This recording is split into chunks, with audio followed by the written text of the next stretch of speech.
Hello and welcome everyone. Good morning friends. आइए हम company अधिनियम 2013 एवं प्रकरण में लिखत पर डिस्कस करेंगे। कंपनी अधिनियम 2013 की अर्थ परिभाषा, आवश्यक तत्व, जो कि महत्वपूर्ण बिंदु है, महत्वपूर्ण टॉपिक है, एग्जाम के परिप्रेक्ष्य से ये बहुत ही महत्वपूर्ण रहता है। उसके बाद कंपनी की आधुनिक अवधारणा, कंपनी की प्रकृति और कंपनी की विशेषता पर हम बात करेंगे। तो आइए बात करते हैं कंपनी का अर्थ क्या है। देखिए, सबसे पहले हम जानेंगे कि कंपनी का अर्थ क्या है। प्राचीन समय में सबसे पहले जो लैटिन शब्द है, दो लैटिन शब्द है, कम एवं पनीस। कम से बना साथ साथ, पनीस का मतलब रोजी रोटी के लिए काम करना। तो जो दो शब्द है लैटिन शब्द कम एवं पनीस, इन दो शब्दों से मिलकर के कंपनी शब्द की उत्पत्ति हुई। कम यानी कि साथ साथ, पनीस का मतलब रोजी रोटी के लिए काम करना। अब इस शब्द से तात्पर्य यह होता है कि प्राचीन समय में जब रोजी रोटी के लिए, अपने रोजी रोटी के लिए, या बोल सकते हैं कि जो दैनिक आवश्यकता है, मूलभूत आवश्यकता की पूर्ति के लिए लोग साथ साथ मिलकर के काम करते थे, तो उसे कंपनी कहा गया।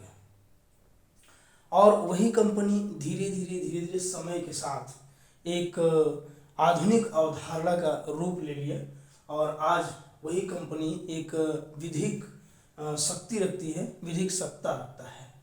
तो ये रहा आपके कंपनी का अर्थ। उसके बाद परिभाषा है।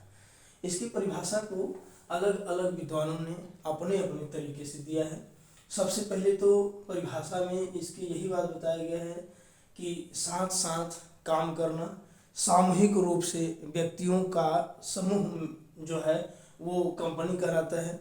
व्यक्तियों को सामूहिक रूप से काम करने के लिए जो व्यक्ति का समूह इकट्ठा होता है उसे कंपनी कहा जाता है।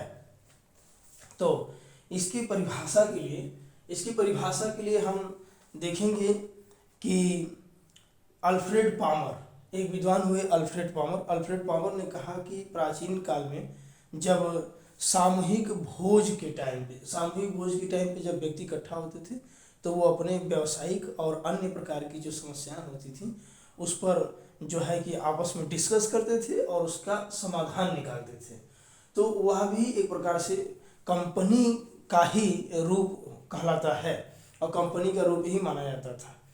उसी को बकले महोदय ने अपने शब्दों में कहा। बकले महोदय अपने शब्दों में कहते हैं कि जो बात इससे पहले अल्फ्रेड पामर करते हैं, उन्हीं की बात का समर्थन करते हुए बकले महोदय कहते हैं कि प्राचीन समय में कंपनी शब्द का कोई विशेष तकनीक या कोई विशेष अर्थ नहीं हुआ करता था और यह एक सामान्य परिभाषा धारण करती थी। इसका एक सामान्य अर्थ होता था, जैसे कम धन, पनीस यानी कि कम से हो गया साथ साथ, पनीस का मतलब हो गया काम करना, रोजी रोटी के लिए काम करना। तो साधारणतः या सामान्य परिभाषा के अंतर्गत ये बातें आपके अल्फ्रेड पामर और बकले ने बताया। उसके बाद जब हम कंपनी अधिनियम 1956 पढ़ेंगे, कंपनी अधिनियम 1956 की धारा 3 के उपधारा 1 के खंड आई में बताया कि कंपनी से अभिप्राय इस अधिनियम के अधीन निर्मित कोई कंपनी या पहले से या किसी विद्यमान कंपनी से है। मतलब जो कंपनी है, कंपनी से तात्पर्य यह है कि कंपनी अधिनियम 1956 की धारा 3 के उपधारा 1 के खंड आई में बताया गया है कि इस अधिनियम के अधीन निर्मित कंपनी या तो कोई विद्यमान कंपनी से तात्पर्य है, उसे कंपनी कहा जाएगा। अब विद्यमान कंपनी से क्या तात्पर्य है?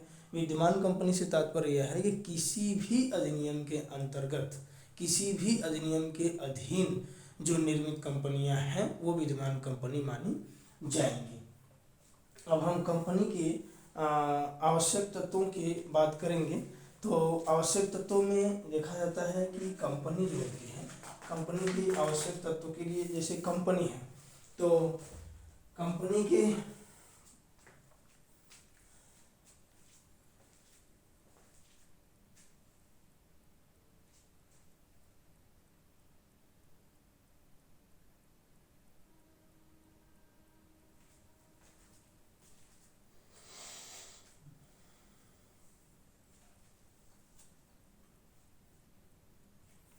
कंपनी के आवश्यक तत्व या कंपनी के लक्षण बताएंगे हम।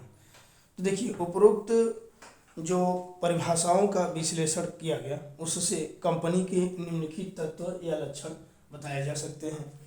कंपनी व्यक्तियों का एक निकाय होता है।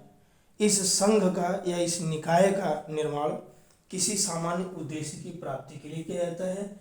ये कंपनी की आवश्यक तत्व या लक्षण की बात हो रही है। कंपनी जो होता है व्यक्तियों का एक निकाय होता है और इस निकाय का निर्माण जो होता है, इस निकाय की स्थापना किसी उद्देश्य की पूर्ति के लिए की जाती है और सदस्यों की जो अत्यधिक संख्या है, सदस्यों की अत्यधिक संख्या के कारण यह फर्म और जो भागीदारी है, जो आप लोगों ने भागीदारी अधिनियम में पढ़ा होगा, तो इसमें कंपनी में जो सदस्य हैं उसकी संख्या अधिक होने के नाते या अधिक होने के कारण यह फर्म एवं भागीदारी से भिन्न होता है। और ऐसे निगम के प्रत्येक सदस्य निगम में अपने हित का अंतराल, यदि वो चाहे तो अपने हित का अंतराल बिना किसी के परमिशन से, बिना किसी से पूछे वह चाहे तो अपने हित का अंतरण कर सकता है, जबकि कार्य उसमें फर्म में या भागीदारी अधिनियम में ऐसा नहीं किया जा सकता था। और इसकी जो अगली आवश्यकता है कि ऐसा निगम निगमित होना चाहिए। जो आपका कॉर्पोरेट है वो क्या होना चाहिए, जो निकाय है यह निकाय कॉर्पोरेट में होना चाहिए, मतलब निगमित होना चाहिए। और इसका जो अगला आवश्यक तत्व है वह यह है कि ऐसे निगम का एक शाश्वत उत्तराधिकार भी होता है। इसमें कंपनी अधिनियम में जो कंपनी है, तो कंपनी के लिए जो निगम बनती है उसका एक शाश्वत उत्तराधिकार भी होता है। इसके बाद कंपनी की अपनी एक सामान्य मुद्रा भी होती है और कंपनी के सदस्य जो होते हैं वो अलग से एक विधिक व्यक्तित्व धारण करते हैं। कंपनी के जो सदस्य होते हैं वो एक अलग से विधिक व्यक्तित्व धारण करते हैं। M.A.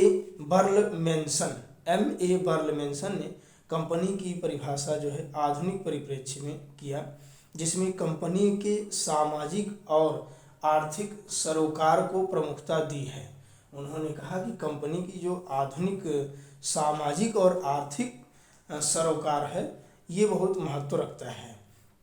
मेसन महोदय कहते हैं कि कंपनी किसी भी प्रकार के सामाजिक एवं आर्थिक उद्देश्यों को संगठित रूप से प्राप्त करने का एक तरीका है। तो आइए अब हम आगे देखेंगे कंपनी की जो वो है आपका आधुनिक अवधारणा को हम देखेंगे। आधुनिक अवधारणा को देखेंगे और इस पे हम बात करेंगे। तो कंपनी की जो आधुनिक अवधारणा है, इसके आधुनिक अवधारणा के बारे में वुडरो विल्सन ने कहा। वुडरो विल्सन कहते हैं कि कंपनी किसी उद्देश्य को चलाने का एक सहकारी ढंग या तरीका है।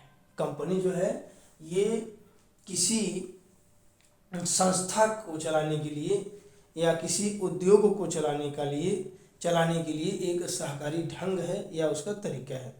इसी प्रकार जस्टिस फ्रैंकफर्टर भी कहते हैं कि कंपनी एक प्रकार का केंद्रीय आर्थिक तथा शास्त्रीय ढांचा है जिसे जनता से धन प्राप्त करके कंपनी निगमित संस्था के रूप में कहा गया इसमें। जैसे ये जो फ्रैंकफर्टर बोलते हैं कि कंपनी निगमित संस्था के रूप में कारोबार चलाने का एक उपक्रम या एक तरीका है। तो ये आपके आधुनिक अवधारणा में जो नए विद्वान हुए या आधुनिक विद्वान हुए, उन्होंने जो प्राचीन रूप से या प्राचीन विद्वानों के द्वारा परिभाषा दिया गया है उनसे भिन्न ये अपने जो इनकी आधुनिक अवधारणा है उस रूप में परिभाषा देते हैं जो आधुनिक विद्वान हैं। उसके बाद हम बात करेंगे दोस्तों कि कंपनी की प्रकृति कैसी है। कंपनी की प्रकृति या उसका स्वरूप कंपनी की विभिन्न परिभाषाओं से स्पष्ट हुआ है। कंपनी शब्द की परिभाषा कंपनी अधिनियम 2013 की धारा 2 के खंड 20 में निम्न प्रकार से दिया हुआ है। तो आइए हम इसको भी देख लेते हैं। इसमें लिखा है कि कंपनी एक विधिक व्यक्ति है। जो इसकी प्रकृति बताया गया है, इसमें बताया गया है कि यह एक विधिक व्यक्ति होता है और यह एक कृत्रिम व्यक्ति भी होता है और यह एक निगमित निकाय है। यह एक निगमित निकाय होने के साथ साथ इसमें एक उपरोक्त से एक निगमित निकाय के रूप में कंपनी की प्रकृति या उसका स्वरूप स्पष्ट हो जाता है। अतः कंपनी की प्रकृति के बारे में हम कह सकते हैं कि कंपनी एक निगमित निकाय एवं एक विधिक व्यक्ति और यह कृत्रिम व्यक्ति भी है। विधि कंपनी पर विभिन्न अधिकार, शक्ति, कर्तव्य एवं दायित्व आरोपित करता है। तो ये आपकी कंपनी की प्रकृति रह गई। कंपनी की प्रकृति मतलब यह कैसी होगी, यह विधिक निकाय होगा, कृत्रिम व्यक्ति होगा, यह एक सामूहिक कह सकते हैं कि समुदाय या कॉर्पोरेट भी कहा जा सकता है। उसके बाद आपकी कंपनी की विशेषता आएगा। कंपनी की विशेषता में हम देखेंगे कि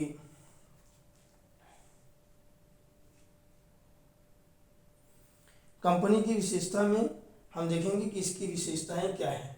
तो कंपनी की जो प्रकृति है और कंपनी की विशेषता में बहुत ज़्यादा अंतर नहीं होता है। वही बात इसमें भी, इसकी विशेषता में भी बताया गया है कि यह एक निगमित निकाय है, इसमें सीमित दायित्व होता है और इसकी पृथक संपत्ति होती है। अलग अलग अंशधारी होते हैं, अलग अलग संपत्ति को लगाते हैं, इसलिए अलग अलग संपत्तियाँ होती हैं जिसे पृथक संपत्ति कह सकते हैं। और शाश्वत उत्तराधिकार होते हैं। अंशों की अंतर्राष्ट्रीयता, जो अंश होता है उसकी अंतर्राष्ट्रीयता हो सकती है, वो इंटरनेशनल लेवल के भी अंश लगाए जा सकते हैं। बाहर से भी कोई अगर अंशधारी चाहे तो विदेशों से भी कोई अंशधारी इसमें अपना अंश लगा सकता है। और यह अस्थायित्व एवं स्थिरता धारण करता है कंपनी जो होती है, और इसमें निवेशकों को संरक्षण दिया गया है। ये इस प्रकार से इसकी ढेर सारी विशेषता हो गई। तो दोस्तों इस पे आप जो है इसके लिए एक आप हेडिंग, ये सारी हेडिंग्स रही जो जिस पर आप उत्तर बना सकते हैं। इसके आगे हम और भी बताते हैं, तब तक के लिए इसको आप देखिए और इससे आप अपने उत्तर को लिख सकते हैं। धन्यवाद।